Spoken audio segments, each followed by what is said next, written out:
Hey everyone, I just thought I'd make a little video to share not just the happiest video where I'm bubbly and chirpy, but one where I'm just kind of having a bit of a bad day, you know. I'm not feeling very great today, not feeling very good even. I guess I got triggered yesterday and today. So childhood trauma from my dad being basically interruptive and sort of like emotionally non-available and sort of argumentative / authoritative and interrupting and just being, you know, that type of dominating ishy type of energy that he was. So like I've made previous videos about like having the best day ever every single day, like, and I still want to have the best day ever. Like I did say it's not like pure literal meaning, like literally the best, like numerological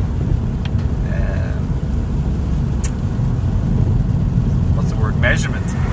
But yeah, I just don't have the best day I can, at least, you know, like I'm okay. But when I was more intensely triggered, I'm more likely to blame the person who's triggering me, the messenger who ends the mess, the mess ender. And the mess is our childhood trauma and past trauma that hasn't been resolved, felt and processed.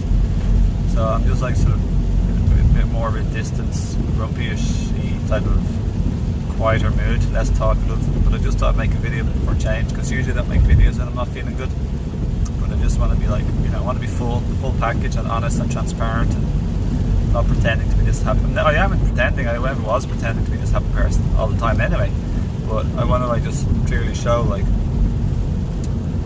it's okay to feel bad, and sometimes when you feel bad, when the strong emotions come up, there's only so much you can do, and sometimes you can get lost in the moment.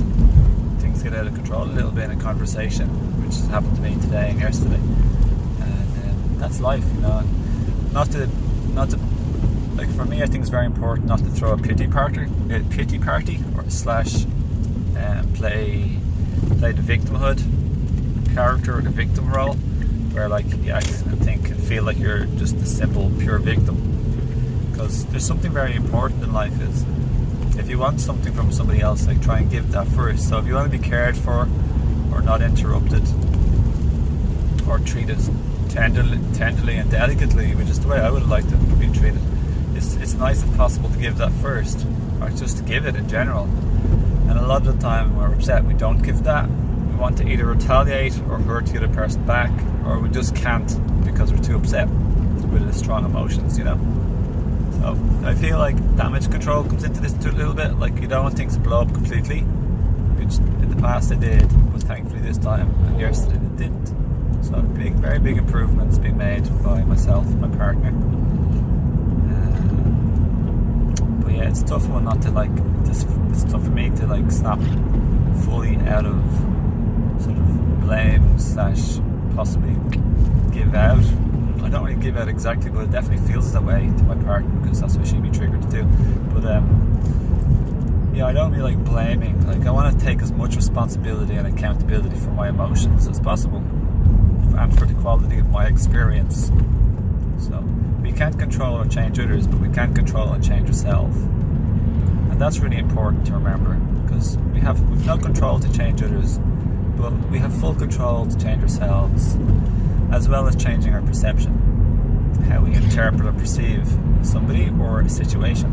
We can call it a bad thing and a bad situation, or we can look for a possible opportunity or gift in that situation. So for me, in the past, I would have just like blamed and felt like and acted like the victim, and she was the bad perpetrator. Wouldn't have been just, could have been anybody, but obviously your partner tends to be the biggest messenger for you and the biggest opportunity to heal. So it could have been my mum in the past too, here and there for sure, and so sometimes some other people occasionally, but usually the people's closest to you. So yeah, I won't go on and on this video because I have other things to do, but I just want to pop in and say a quick hi and hope this video helps. So these days, instead of acting like blaming or criticizing or giving out or fault finding, I prefer as much as possible to not do that and take accountability as much as possible and take responsibility. So basically I try and talk less and feel my emotions more, because usually we think incorrectly that another person is the full blame for our emotions, and really it's the trauma that they're triggering. It's this unhealed bruise that they're pressing, be it accidentally or deliberately. Usually it's accidentally, not always, it depends on the person, you know. But if you're in a reasonably decent, if you're in a normal relationship with someone who's not a narcissist, who's like very particularly sick, then it'll be not deliberately trying to hurt your feelings typically, you know. So we get hurt when someone else presses our bruises, someone accidentally, you know, maybe they're hurt too. So we're all just doing our best. So the solution basically is compassion, love and forgiveness. Remember the word compassion. People, we're all just doing our best. I'm doing my best, my beloved is doing her best, you're doing your best, your partner, your mum, your dad, your children, we're all doing our best. You can't expect too much of children because they're just still at a young age typically, you know, not fully developed.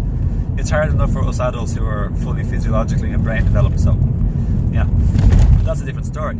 So yeah, feeling your feelings is the most important thing, and for me, I just recognise it comes from my past. Like my dad acted this way, so I'm no longer blaming my partner the way I used to. I'm now realising it's my emotions, and I have to feel them, and I have to accept them, and just know that they're there, and be okay with feeling sad. And when the opportunity arises, like let out some tears, which I did a little bit. I'm not sure where I'm going exactly. Where am I going? I'm trying to find my family. But so yeah, it's down to my dad. And why was he like that? It's down to his parents. Why were his parents like that? Because it's down to his parents. Why were his parents like that? Down to their parents and society, etc. So it's all about like passing on generational trauma. And when you start to become more awake and take responsibility and accountability, and stop being the victim or the blamer or the attacker, then the whole victim-perpetrator like cycle where we're both hurting each other and acting like the victim stops, and you can start to end to something that was going on for generations, literally. So it's a huge thing to try and like end and stop unconscious generational pain and patterns. So yeah, where are ¿Dónde están mi familia? Over here somewhere. Smile by smile, day by day. I'll try and find them. Okay, lots of love. Hope that video helped. I do feel a little bit better actually talking about it, to be honest. Like, yeah, a little bit better about that. Do feel definitely a bit better after a cry a little bit earlier. A few tears a little bit. It's interesting. Like, there's no like quick way you can like get it to swipe away. Like feeling bad emotionally. Feeling upset, heavy, bit down, sad, you know.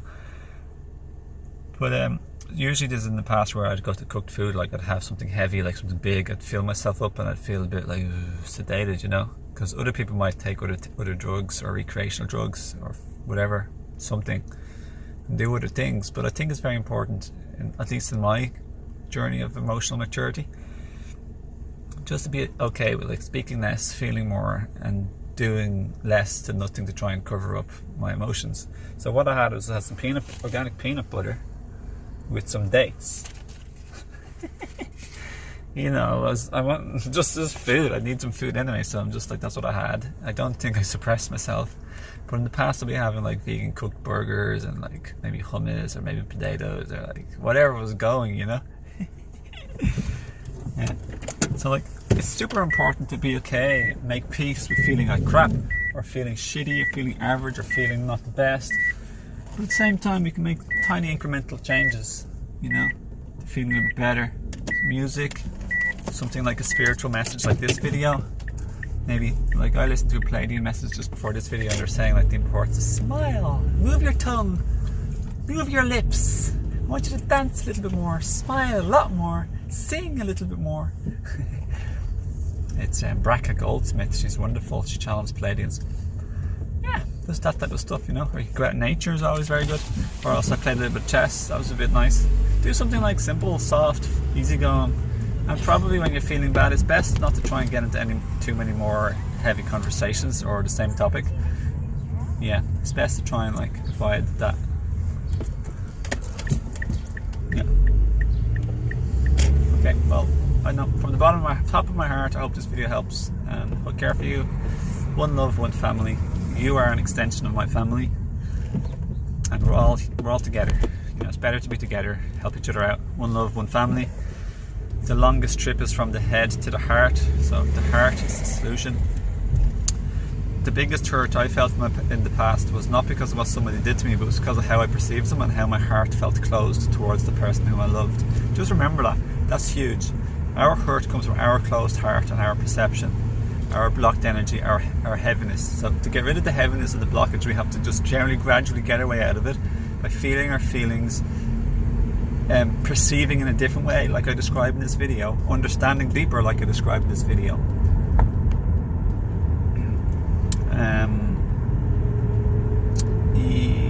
and allowing yourself to feel your emotions for a few hours, potentially a few minutes, a few hours, an hour, a day or two, whatever the case may be.